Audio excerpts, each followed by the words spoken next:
$3225 عددی بود که من امسال ضرر کردم. اول سال 2025 درآمد من در حدود $1,500 در ماه بود و ماه مارچ بود. به نظرم که من از وظیفه استعفا دادم تا که کسب و کار شخصی خودی من راه اندازی بکنم و پول شخصی نداشتم و پول قرض گرفتم تا که کسب و کار شخصی خودی من راه اندازی بکنم. سایت آنکالا را ساختم، یک فروشگاه آنلاین. آنکالا فروشگاه کالاهای دیجیتالی در افغانستان که این سایت را ساختم و متاسفانه در این سایت من شکست خوردم. حالا یک سری مشکلات از خودم بود و یک سری مشکلات از سوی جامعه بود. مشکلاتی که از خودم بود این بود که برنامه‌ریزی دقیق نداشتم و تیم درست نداشتم. راستش بگویم که اصلا تیم نداشتم، یعنی برندینگ را خودم انجام میدادم، تبلیغات خودم میکردم، سفارشات را خودم میگرفتم، سفارشات را خودم میبردم، یعنی تمام کار را خودم میکردم و قسمی نمیشد. و مشکلاتی که از سوی جامعه بود این بود که به نظر من خیلی زود بود که در افغانستان مردم یک کالای دیجیتالی را به صورت آنلاین خریداری بکنن. یعنی در افغانستان خیلی زود هست که یک کسی یک لپتاپ را به صورت آنلاین سفارش بده و خریداری بکنه، یک موبایل را سفارش بده و خریداری بکنه. این خیلی زود هست و متاسفانه در یک قسمت گناه مردم هم نیست. یک سری از تجربه های ناخوشایند در قسمت خرید آنلاین قبلا مردم تجربه کردن و تجربه خوبی نبوده و یک بی‌اعتمادی در قسمت تشکیل شده. خب این بی‌اعتمادی خب میتونه که رفع شود، قابل حل هست با یک تیم منظم و منسجم که من متاسفانه در قسمت شکست خوردم و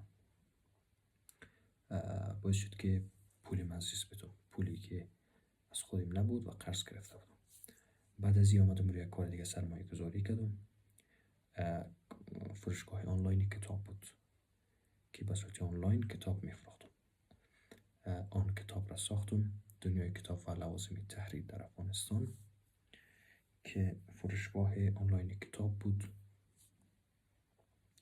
که در قسمت سرمایه گذاری کردم و متاسفانه در قسمت هم شکست خوردم. بازم اشتباهی خودم که در قسمت آنکالا بود تکرار کردم و چیزی که برای من ماند فقط قرضداری بود و باید قرضی من پس میدادم.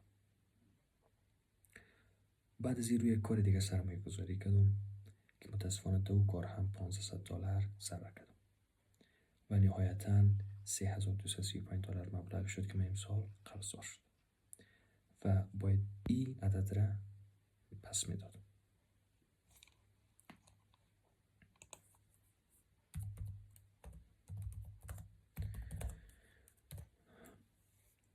خب زمانی که قرضدار شدم و باید این پول را یک قسمی برمیگرداندم به کسی که ازشان قرضدار هستم و نمیفهمیدم که من باید چی کار کنم. این فشارها باعث شد که من دوباره به طرف حرفه خودم برم، یعنی میدیا دیزاین، که هم در بخش گرافیک دیزاین فعالیت میکردم، هم در قسمت موشن و ایدیت ویدیو قبلا کار میکردم، اما قصد داشتم که این حرفه من کم کم کنار بانم، به این دلیل که در افغانستان این حرفه هنوز خیلی جا نفتاده و زمانی که مردم میشنوان یک طراح، مثلا طراح گرافیک است یا طراح موشن هست، به نظرشون خیلی یک کار ساده میایه. مثلا یک طراح چند تا تصویر پلی هم دیگه میچینه، یک ویدیو ادیتر چند تا ویدیو رو پلی هم میچینه، در صورتی که کاملا برخلافی هست. زمانی که یک طراح باعث یک طراح کار میکنه، زمانی که یک شخص به عنوان یک طراح کار میکنه از جان خودش روی کار خودش سرمایه گذاری میکنه. مثلا ساعتها پشت مانیتور میشینه، چشمش ضعیف میشه، حالا احتمال از این خیلی بالاست که دیسک کمر بگیره و تمام اینا. و همچنان چون یک حرفه ناشناخته است پول خوبی هم در نظر نمیگیرن. البته کسایی که در بخش معلومات ندارن، درباره حرفه گرافیک چیزی نمیدونن و تمام اینا باعث شد که من حرفه خود کنار بانم. اما فشارها باعث شد که من دوباره به حساب برگردم، چون دیگر راهی نداشتم. باید یک قسم پول را دوباره پیدا میکردم تا از کسانی که قرضاشون بودم پس میدادم. خب این باعث شد که من دوباره به طرف حرفه خودم بیایم و تقریبا 3 ماه به صورت خیلی جدی روی حرفه خودم تمرکز بکنم و در این بخش کار بکنم. ترندهای جدیدی که در بازار وجود داشت در قسمت مخصوصا در قسمت موشن و ایدیت ویدیو، روی اونا تمرکز میکردم، اونا را میساختم و در صفحات اجتماعی که داشتم پخش میکردم تا مردم بفهمن که من چی کاری میتونم و چی چیزهایی ساخته میتونم. خب همین قسمی پیش میرفتم و باعث شد که با شرکت های خیلی خوبی آشنا شوم، با افرادی خیلی خوبی آشنا شوم، من باشم کار بکنم. با شرکت لپس گروپ آشنا شدم. یک شرکت چند ملیتی هست که در کشورهای عراق، فلسطین و افغانستان در بخش آموزش فعالیت میکنم. با اونو در بخش موشن و ایدیت ویدیو کار کردم. با افغان یونایتد بانک کار کردم و من قسم با شرکت های تولیدی بسیار کلان مثل میسن استیل کار کردم و شرکت های دیگه. اینا شرکت هایی بود که من امسال با اونا کار کردم در بخش رشته خودم که اصلا من خودم حتی باورم هم نمیشد که من مثلا امسال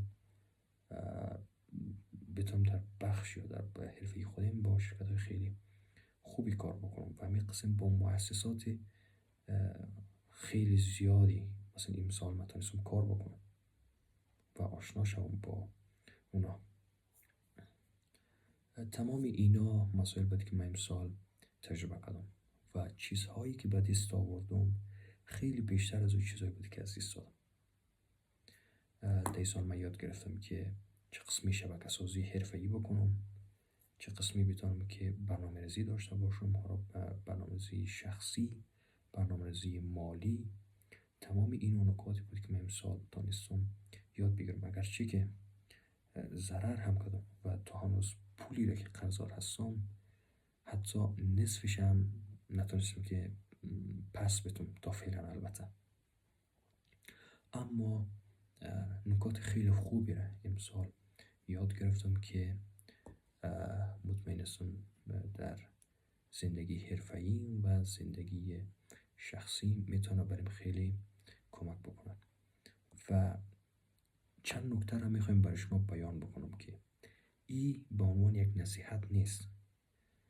این را برای شما نمیگم که شما قسم فکر کنین که ما را نصیحت میکنه. نه، ما این را میگم چون میخوایم برای خودم تذکر شود. این موضوعات که میگم برای خودم تذکر میتونم که دوباره اشتباهات را نکنم. زمانی که شما میخواین که کسب و کار شخصیتون را راه اندازی کنین همیشه برنامه‌ریزی داشته باشین، هم در بخش مالی هم در بخش پیشرفت کسب و کارتان. یعنی زمانی که میخواین از وظیفه‌تون استعفا بدین مطمئن شوین که حداقل تا 6 ماه آینده اگر هیچ پولی یا هیچ درآمدی نداشته باشین بتونین که زندگیتان را ادامه بدین. یعنی پول 6 ماه آینده تان را پس‌انداز داشته باشین و همیشه برای رشد کسب و کارتان برنامه‌ریزی داشته باشین. چشم بسته به سمت یک کار نرین، همیشه از هر لحاظ تمام موارد و جوانب را بسنجین. و یک موضوعی که خیلی مهم است این است که ریسک پذیر باشین، اما خیلی هم ریسک پذیر باشین. اما ریسک پذیری به معنی یک کار عجولانه، یک کار یک خط خیلی باریک بین این دو وجود داره.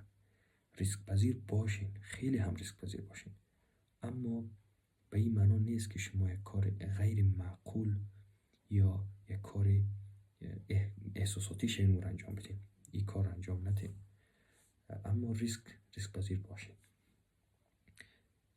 این خودش یک کلان هنر است که بتونین که بین یک کار ریسک پذیر و یک کاری که غیر معقول هست بتونین که تفکیک بکنین. این خودش یک هنر خیلی بزرگ است و اگر یک کسی این را بتونه که درک بکنه، خب شاید خیلی زود بتونه که با موفقیت خیلی بزرگ از هر لحاظ، از لحاظ پیشرفت شخصی، حرفه‌ای یا حتی مالی پیشرفت بکنه.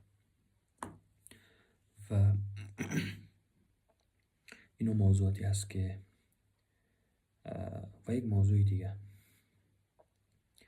همیشه او چیزی را که خودتان فکر میکنین درست است امور انجام بده. متاسفانه مخصوصا در کشور ما چی کسایی که میدانن و چی کسایی که نمیدانن همیشه در یک بخش نظر میدن و یک کاری بی نهایت اشتباه است. یعنی زمانی که یک کسی درباره یک چیز معلومات نداره چرا نظر میده؟ چرا این کار میکنه؟ و من از این بخش ضرر دیدم